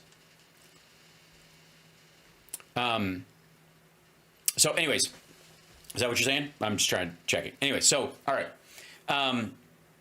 Then, after all that shit, he fled to South Africa, settled in Pretoria, where he opened a chiropractic clinic, served as the Secretary of African Chiropractors Association, till 1959, and he was president until 1969. Haldeman was a supporter of South Africa's apartheid policies and the ruling National Party of South Africa, telling a reporter for the extremist Die Transvalar, that's a tool in the Nazis' South Africa during World War II. Instead of the government's attitude keeping me out of South Africa, it had precisely the opposite effect. It encouraged me to come and settle here. In 1951, he wrote an article about South Africa for the Saskatchewan newspaper in Canada, the Regina Leader Post, defending apartheid and writing of black South Africans. This is Elon Musk's grandfather, kids. The natives are very primitive and must not be taken seriously. Some are quite clever in a routine job, but the best of them cannot assume responsibility and will abuse authority. The present government of South Africa knows how to handle the native question. Now, I said this before, like I mentioned this earlier, and this is why I wrote this today on my Blue Sky account, was that you notice the use of the phrase there, the native question. How to handle the native question. Nazis often talked about the Jewish question. How is one to deal with the Jewish question, right? You have to understand, when Tucker Carlson and his ilk say, I'm just asking questions, that's not about their editorial style or what they're doing. That is a nod to these questions: the native question, the Jewish question. It is a wink at those people that support that idea. I'm not afraid to ask the Jewish question. I'm not afraid to ask the native question. How do we deal with these people and get rid of them? That's what that phrase means. Nobody ever does a news story where they're just asking questions. That phrase has more meaning than just, you know, a defensive remark trying to distance yourself from your obvious opinions. Whenever you see somebody go genuinely, like, as I jokingly do it sometimes, yeah, just ask questions to fuck with them back. But anybody who sells that bullshit, I'm just asking questions. That is not a defense of their rhetorical structure while they're interviewing people or doing a show. It is a nod to the native question, the Palestinian question, sure, the Jewish question, the Middle Eastern question, the Islamic question. That's what they're saying. They are winking and nodding to the people who think these people just got to go. And they're saying, I'm on the team. I'm not afraid to sit at the table and help you come up with an answer by asking the really uncomfortable question. Right? American Palestinians, why don't we see you protesting Trump like you're protesting Kamala? That's because they weren't American Palestinians. Those were Arabs who want to get rid of the Palestinians as much as anybody else. Also, Palestine is an area. It's not a country. We view people as Palestinians, but the rest of the world does not. They are simply Arabs. Some of them are Jordanians and Transjordanians, and some of them were Egyptian, and other people have just moved in over time to be spoilers and fight back against Israel because they view this as the second front in the the Arab war against the existence of Israel. But as Palestine was a name the Romans came up with. So for a geographical area. And again, this is like, are there Jordanians? Sure. Do the tribes within there agree that they're all technically Jordanians? No, they would tell you they're whatever their main tribal name was when they were there. Protocols is an anti-Zionist Russian Romanov propaganda. Yeah, well, it's anti-Jewish. It's an anti-Semitic. The idea is to undermine their existence or scatter them across the earth, because if you allow them to get together, they'll destroy everything. That's the essence of the Protocols of Elders of Zion. That's the lesson to be taken from it, right? Weeks after the Sharpeville massacre in 1960, Haldeman self-published The International Conspiracy to Establish a World Dictatorship and the Menace to South Africa, a 42-page response to the massacre. The United Nations passed Resolution 134, the body's first official condemnation of apartheid and the beginning of decades of diplomatic isolation. Later, Haldeman self-published a second book alleging international conspiracies. The International Conspiracy in Health targeted fluoridation, vaccinations, and health insurance.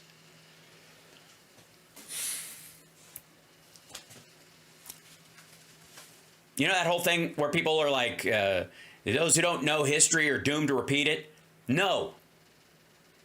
The only people, what's really going on is people think we left history behind. That somehow you get to skip history, or history is something that happened before you were born. We're still in this shit. The 1991 fall of the Soviet Union, in my opinion, was a fucking rope-a-dope. And the Germans, after the fall of, the Nazis, after the fall of Germany, didn't take it lightly. They spread out and started building little fiefdoms around the world. And some of them went to Argentina, and a bunch of them fled. And then they got into, some of them infiltrated areas and were trying to take it down from the inside and eventually build back up to the AFP and shit like that. These ideas don't die easily.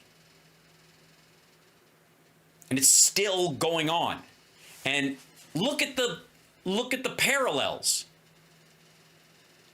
How are you, a Mensa and a Mason? I am a Mason. I am not in Mensa. I never joined. I definitely qualify.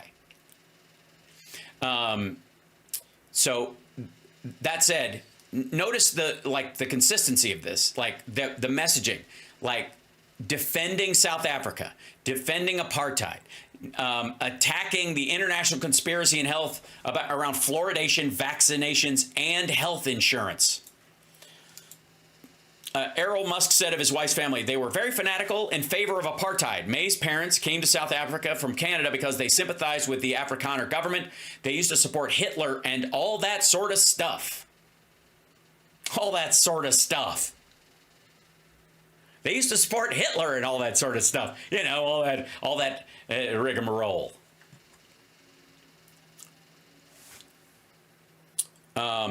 This is May Musk. May Musk has more of a say in Elon's upbringing than anybody else. How's a 23rd degree Freemason? There you go. I am a 32nd degree Mason. You know one. Hey, good. Congratulations. You guys actually know somebody who's a 32nd degree Mason. That's me. If you have any questions about the stuff I can tell you, I'll tell you anytime in person. So anyways, there you go. Now, this one, the couple separated by 37. Okay, well, I remarried and had other people. Point being is that this asshole, the parallels to what is exactly happening in terms of Elon Musk and how he views the future. It's all there. It's all there.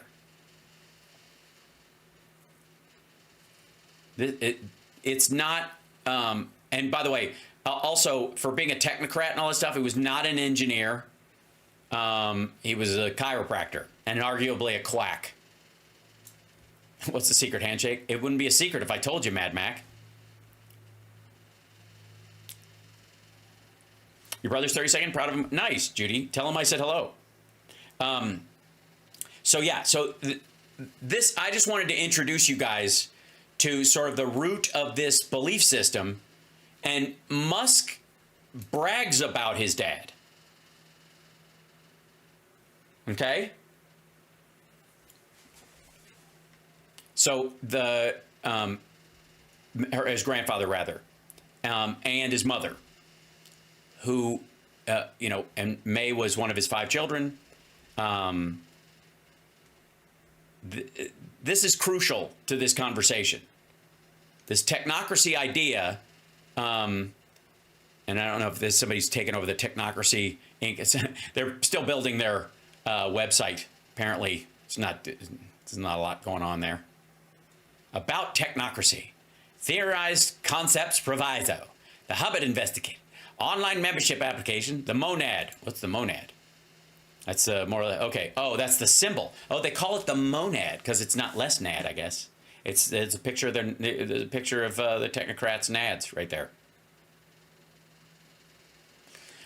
What does technocracy's monad symbolize? It symbolizes the balance between humans and the environment.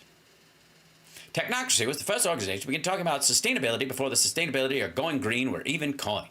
This balance symbol also refers to the correct balance between production and consumption. We don't need to buy to, thank you, Backstreet Boys, to save the economy. We need to have a correct balance of production and consumption that is more efficient and is least damaging or even better, helpful to the environment. Sounds very positive. They have online meetings. Fantastic. Look at that. Hello, friend. You don't have a face either. Last one was in 2021 at 4 o'clock on April 27th. And then since then, they've been underground, I guess. Okay. And then here's the Zoom codes for it. I guess we could jump right in there. It's on GoToMeeting. There's the access code. These guys are definitely technocrats. My God, man. Have you ever thought of being a hacker? With this kind of security, this guy, the secretary at technocracy.org, probably works for Doge right now. Also, I appreciate the fact that you're using Mac, like iMac laptops from 2005, something like that. All right, so there you go.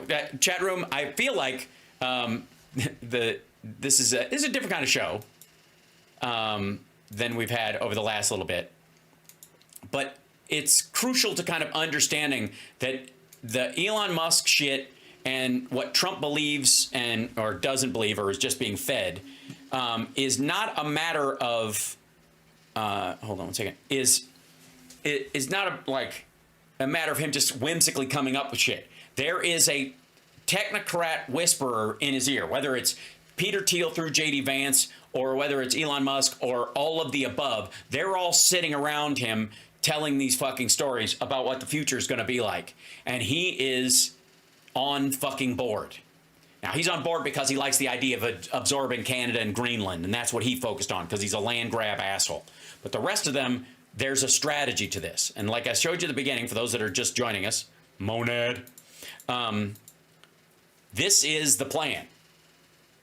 This is like, and don't you wonder why, like, I mean, this is so on the fucking nose and obvious. You ever wonder why, like, Alex Jones is up Democrats' ass whenever they do anything, and it's always a fucking conspiracy? And then they're like, Elon Musk is like clapping as this discussion is going on, and nobody bothers to look. Oh, by the way, the Technate of America, this area, would have a single currency, probably a digital currency. Right? Okay. This is and this is the like, what is the waterway organization of getting water from Alaska through Canada into the United States for production on the East Coast and elsewhere. There's the Mississippi and right through here and all that shit. Right? This is how they're gonna manage all these things. That's the governmental plan, the Soviet of technicians that will run the entire country. These are the books written and the newsletters written by Howard Scott. That's me in another life, in a parallel universe. That's what happened to me. That's when I'm still doing Nerd Halen, when I'm in my late 70s, early 80s. That's what I'm going to look like. And God damn it, I'm still going to be sexy. All right. Matchbooks for them that they used to meet up with people. There's a bumper sticker. There's the magazine. There's the robot they talked about, the technocratic dinosaur that would awaken, and there's the monad and this whole thing. This is the ID card with the chip in it that everybody would have. This is the kind of money they would use. That's how they thought production would start and stop. Yep. What does Opus Dei think about this? They're against it. Just letting you know. Most of the religions of the world are very much against this. Right?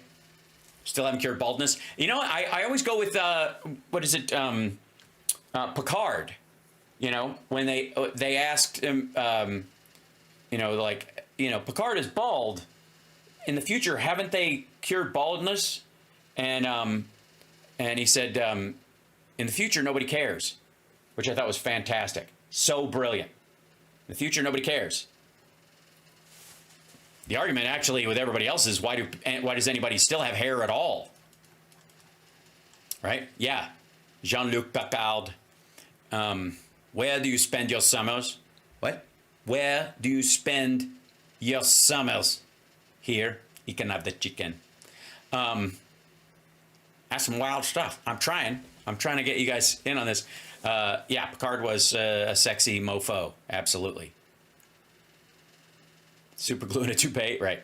So I wanted to show you guys part of that to kind of help you understand that this stuff is not happening in a vacuum. I've never been bald. I've never shaved my head. I want to do it one day, but I haven't done it. At some point, not against it per se, but now that my hair is growing out, it's a lot, right? It's a, you know, like once your hair grows like real, like long, you're like, cutting it's a bigger deal. Yeah.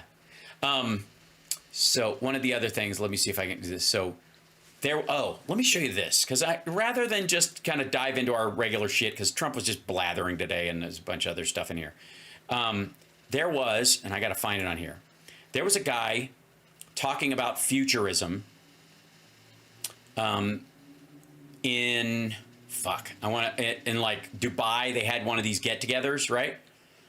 And it was kind of in relation to what we're like the J.D. Vance speech that he gave, right? Oh, thanks so much. Hold on. Oh, good grief. Okay. Let me scroll back and find this one, because it was something I watched a couple of days ago, and it was it's a big deal because of its importance as far as who's listening to who. I have this fucking issue, ladies and gentlemen, with you guys know this. I hate when stupid people make smart people movies. Drives me crazy. You know what I mean? Where they have these, you know, like Ex Machina is one of those movies. Like, I'm like, for fuck's sake. But the same thing is true when they have sort of futurists talking about where things are headed and like, here it is. Okay, so I'm not going to end up... Great to see you. Hello. I'm not going to do all of this thing because it's long, but I want to show you something. Okay, so this is at this is a guy named Gerd Leonard's super widescreen presentation on AI and work at the presentation on AI, climate change, technology, and human flourishing at the Global MC Hammer event, or whatever, the Global Machine, whatever, in Dubai. Okay, so they have the big screens, doesn't matter. It's a TED Talk for super rich people, okay? Now, at one point, he goes, let me see if I can, I think they have, if they have chapters on this motherfucker, okay.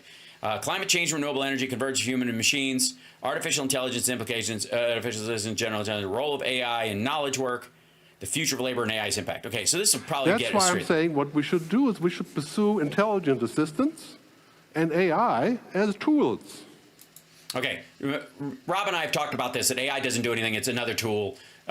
So a part of this, I was like, all right, I'll dig in on this, but watch this. Right? Not to replace ourselves.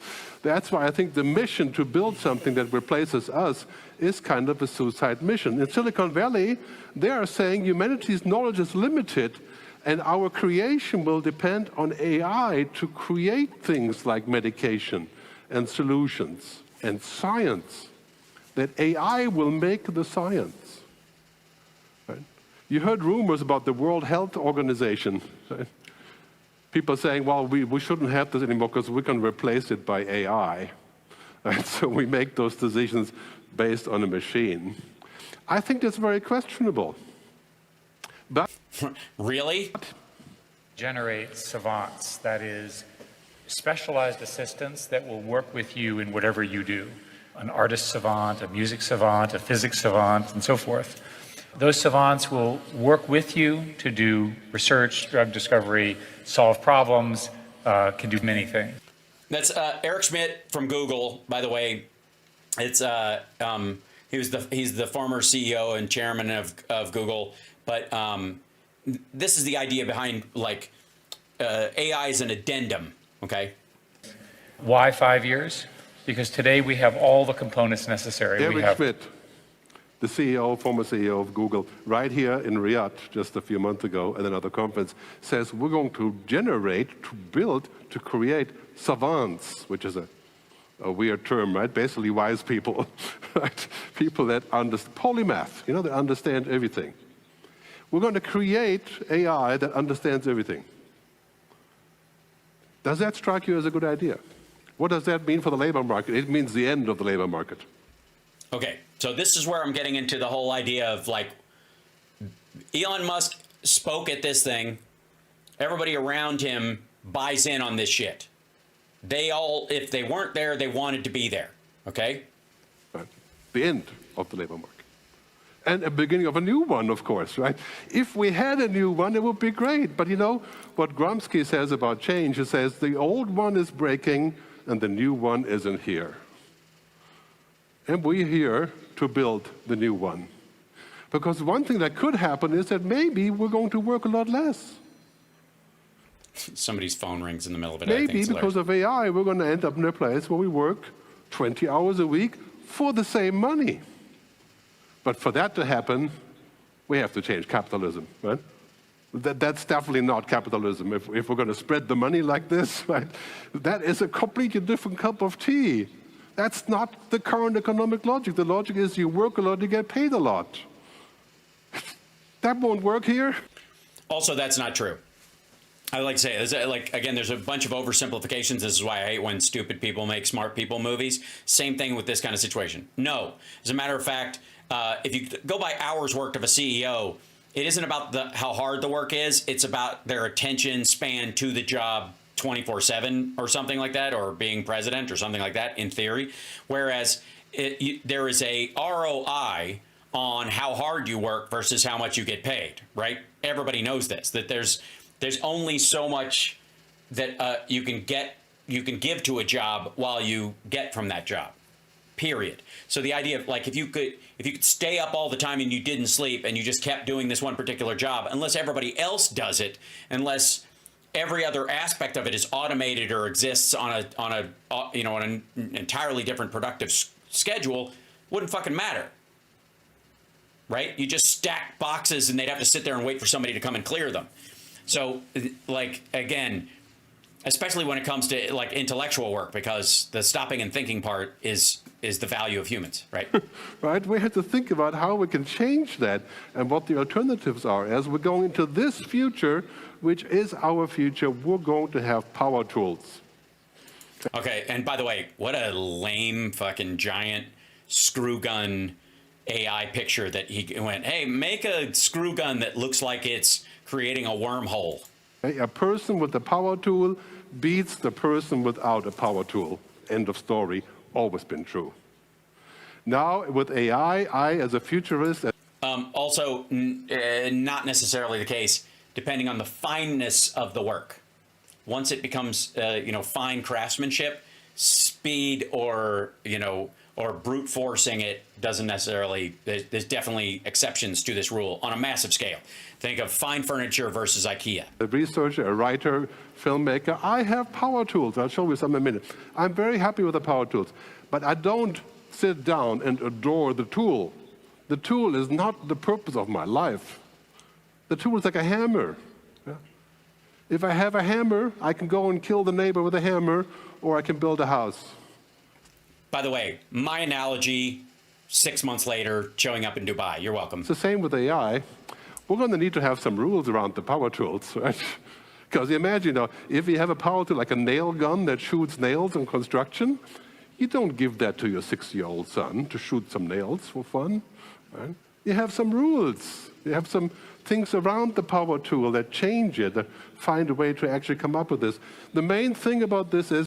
By the way, not according to J.D. Vance. That AI will kill our routine.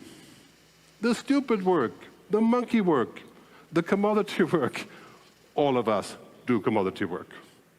Mm-hmm. File checking, fact checking, making sure data, synchronizing databases, writing simple code, commodity work. What happens if your job is 90% commodity work? The AI will take your job. Which jobs are 90%? Not many. Most of us do work where 30, 40%, like being a lawyer, if probably some lawyers around here, right?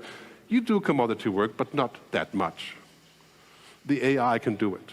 The bottom line is this: if you work like a robot will take your job. Or, and this is what Rob Glenn and I would argue, and have argued, is that we've already done a version of this. Before, Chinese workers or Indian people working at call centers or tech support centers took your job.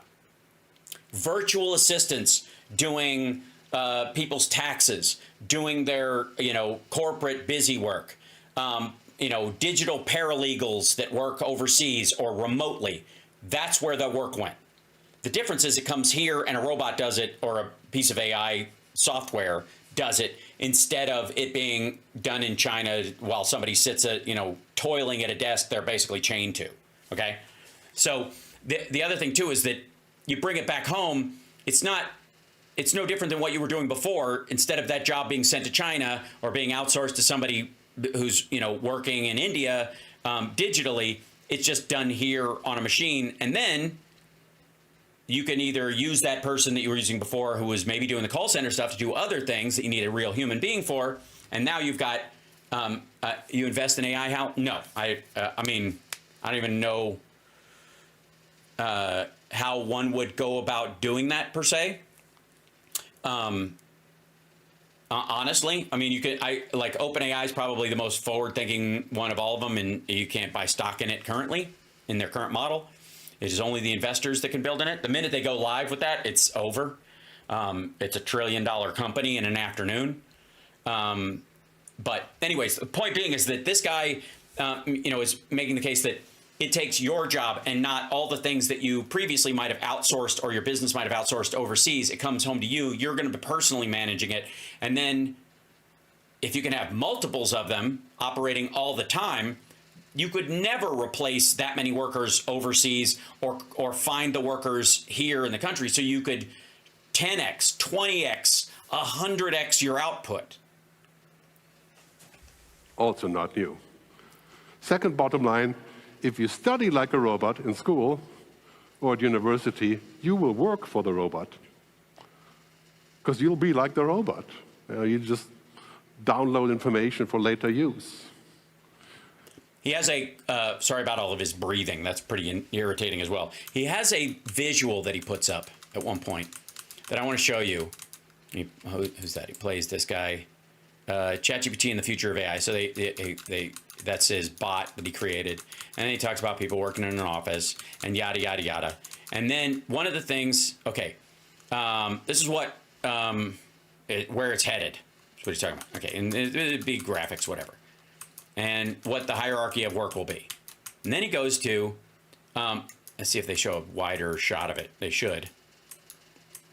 There it is. Okay, so this is his case, and this is, he is a mouth breather, and he also, you can tell he eats way too many vegetables and can't process them. A lot of bread in that dude.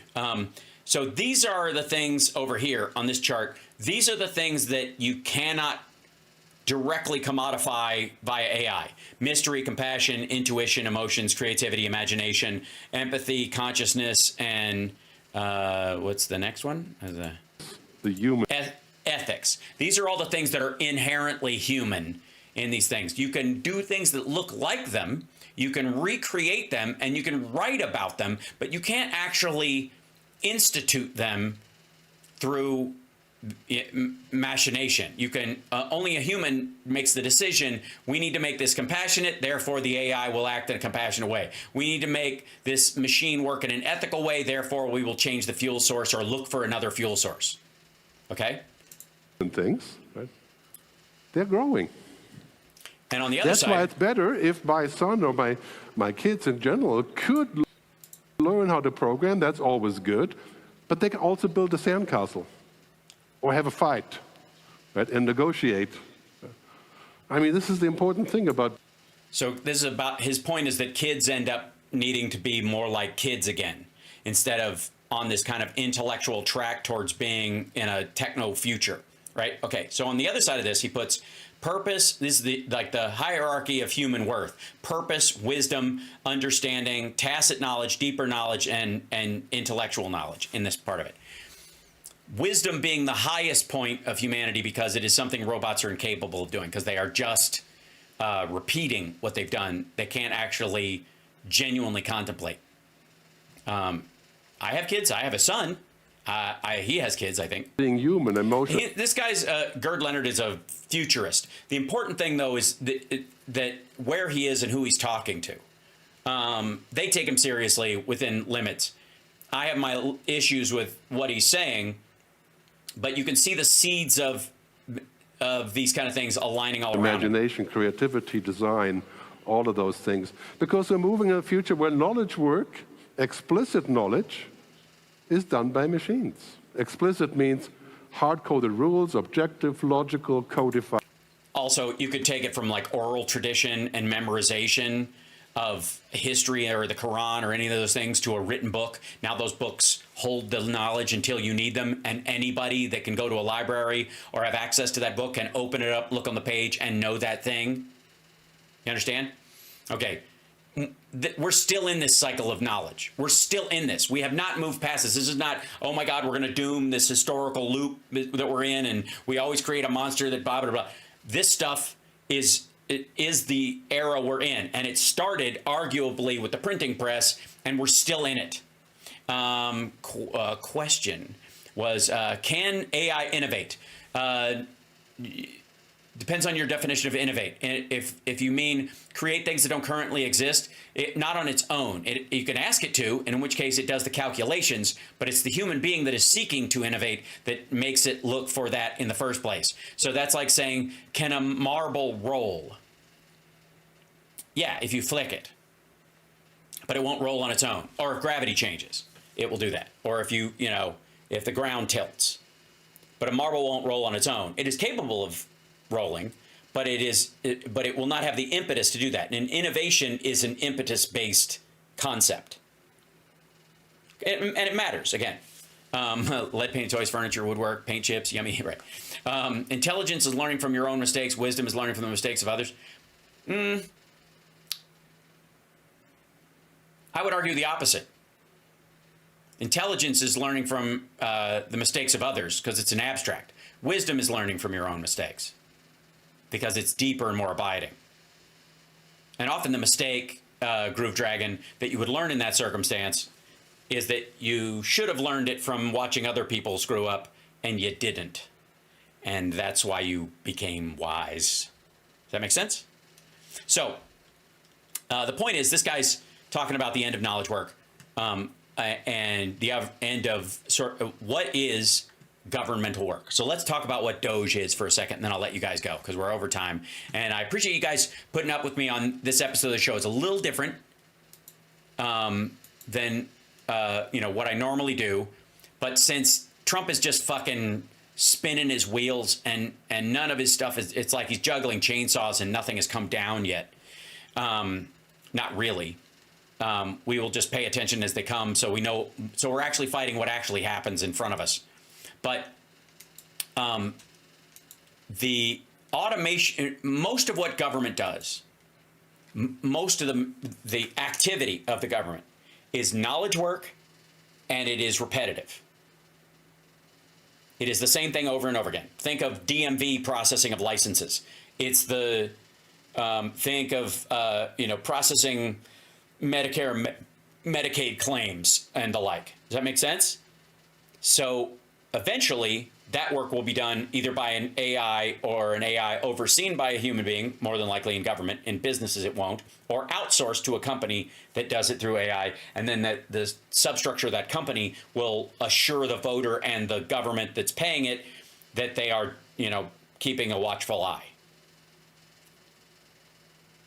But a good portion of the government can be automated. And even currently with the AI tools we have available, a lot of it can be done via AI, which means the cost of doing it goes right into the toilet. Like it goes right down the drain. There's no, the arc to zero as far as output costs when you don't have to hire somebody and you don't have to pay a pension and all those kind of things on governmental work. You're saving a ton of money for the taxpayer. You might even have better outcomes. But this is sort of crucially, it's different than, let's say, a company where you might talk about like, well, I want to, the person I'm working with should have a bedside manner or somebody to relate to. A human being, a human touch. That I want a live pilot and a live flight attendant because the robots won't give a shit if the plane goes down, right? Whereas I feel like if there's a human being in the cockpit, that person really is as invested in this plane getting where it's going as I am. Okay, corporations and businesses will have a reason to do that. Governments ultimately will have next to none. And so the paring down of these things is going to happen. The problem is, the challenge in this circumstance is, I don't have a problem with any of that. That's just the way things are. Nobody's bitching about all the jobs that were lost because forklifts took away the jobs of big, strong guys at the fucking dock, right? Nobody cares. Those guys moved on to do other things. Less backbreaking work as well, right? Nobody minds that part of it. But there are certain things you're going to want that require personal judgment. Those people will have to be there. That's where, like, representative government, the people running this and overseeing this, the human in the loop is going to matter more and more and more. But the material work part of it is going to fucking evaporate. And faster than people even recognize. The problem I have with Elon Musk and Doge and all those guys isn't the theoretical thing that they're going to do or they're talking about doing, because, again, Clinton and Gore passed a bill, the RIGO Act, in the 90s to do the exact same fucking thing. What I care about is I'm enough of a hacker, I know how easy it would be to infiltrate the CIA or everybody's social security information or their fucking bank information if nobody's watching the fucking machines and I'm allowed in the door. CIA is really hard to break into, but once you're in there, you can go anywhere you want, kind of, because you've already passed the trust wall. Well, the trust wall has to mean something, and Trump is eliminating the trust wall. That's the complaint. The complaint is not, oh, these guys are going to tear back the taxpayers' money and I want it going out the door. Like, nobody fucking thinks like that. It's just dumb. What we care about is who and what they're up to for real when they're in there. Because I don't give a rat's ass about a $23,000 grant for a trans comic book in fucking Peru if you're telling me you're going to cut $1 trillion from the federal budget. You're not going to do it that way. You're never going to do it. And maybe the upside of that $23,000 is worth a myriad more than the actual $23,000 that went out the fucking door. So who cares? If you can't, if they don't walk in with here's a $500 billion that was not being used to help anybody and was a waste of fucking time, or we've created a system that will automate all this stuff and it's going to save us $1 trillion in the next 2 years, then they could pat themselves on the back and pretend to be these geniuses and all this kind of shit. But that's not what they're doing. They're doing the same thing Clinton Gore did. They're just being gross about it. And while Trump is, like reading things that are embarrassing or things he disagrees with and calling shit he wouldn't have voted for fraud just because the other side did it, while he's doing that, we have no idea who is in the Treasury and what they have access to. We have no idea how much access they have to our personal data. That's what we give a fuck about. These guys have not sworn an oath to defend the country. That oath cannot be, they cannot, because they haven't taken it, they can't violate that oath and be put in prison for what they're doing, right? If you do that, you have to stand for something. It's just like entering the military. You got to say you're going to watch this and you're going to be careful with it. If you don't even take that fucking, that oath, then you shouldn't have access to that shit, period. That's what everybody's complaining about. It has nothing to do with, like, we don't like efficiency. Shut the fuck up. Especially because we all know you assholes are really just trying to justify the extension of Trump's tax cuts. And the only way you're going to do that is by cutting the government to the bone so that the Republicans in the House will be able to convince the drag-ass members of the Freedom Caucasians to vote for it. Seriously. That's all they're doing. So the idea that, like, and you'll see this every time somebody says online, if you see this out there and somebody goes, they don't like that we're looking at stuff, just tell them, I don't give a fuck. My problem is with who is looking. You don't know a single name. Here's what I would say. Every interviewer who is talking to a Republican in the House at any point go, can you name one person on the Doge team that has been inside the Department of Education or the Treasury or anywhere? Do you know them? Have you met them in person, and what are their actual names? You don't have to tell me. Do you know them? Because your job is oversight. Schedule for the rest of the week should be normal, Mark. It should be regular. Yeah. So tomorrow, regular shows. Thursday, Friday. Next week is Flappers and the special event I'm doing at the Comedy Chateau in Los Angeles with Tom Arnold and our dear friend Brian Karam. And we're going to do a little bit of comedy and a little bit of roundtable about the first 100 days. So if you're in town, 2 nights of comedy, one very political. Then on Thursday night, the 27th. On the Friday, it will be my standard run-of-the-mill genius normal life comedy, because I think we all need it. And if you're a Patreon, I will be live streaming that show for you guys. And I'm going to try and do either 2 shows in March or April to make up for the one we didn't have in January for you guys because of the fires. We weren't able to do a show. So, but everybody, oh good, Cliff's live. I'll throw everybody over there in a second. Everybody that's interviewing a Republican who's like touting the power of Doge and how great Doge is and how awesome Doge is, the only question that should be coming from reporters is, who are they? Do you know their names? Have you met them? Have they taken an oath to defend the country against all enemies, foreign and domestic? Or is he just letting guys from a lobbying group inside to, you know, the trust wall to look at America's secrets? And why in the ever-loving shit would you be okay with that if you can't name a single one of them? Oh, Cliff's a rerun? Okay. It aired earlier. I should probably do some reruns now and again. Maybe this is an evergreen show. But at the very least, I will continue to, on my Substack and on here, I'm going to try and help craft the message for how people should address these folks. And I hate in these interviews where we're seeing people kind of normalize Trump and ask him questions and then not follow up. Like every reporter talking to Trump should go, you say that Russia wouldn't have invaded Ukraine if you were president. Well, then why won't they leave now that you are? What would you have said that would have kept them out, and would saying that now make them leave? Why not? Why not? See what I mean? I really got to get my press credentials.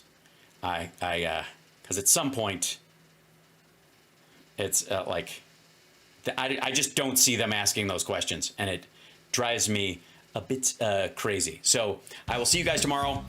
Take care of yourselves and take care of somebody else. And thanks for tolerating my silly show tonight. But I hope you learned a little bit about the reality of Elon Musk's upbringing and what he actually believes, and that the Technate of North America is a real thing. The Technate is something they really believe should exist. The Greenland, Canada thing, not an accident. Under orders from Elon Musk. See you guys tomorrow.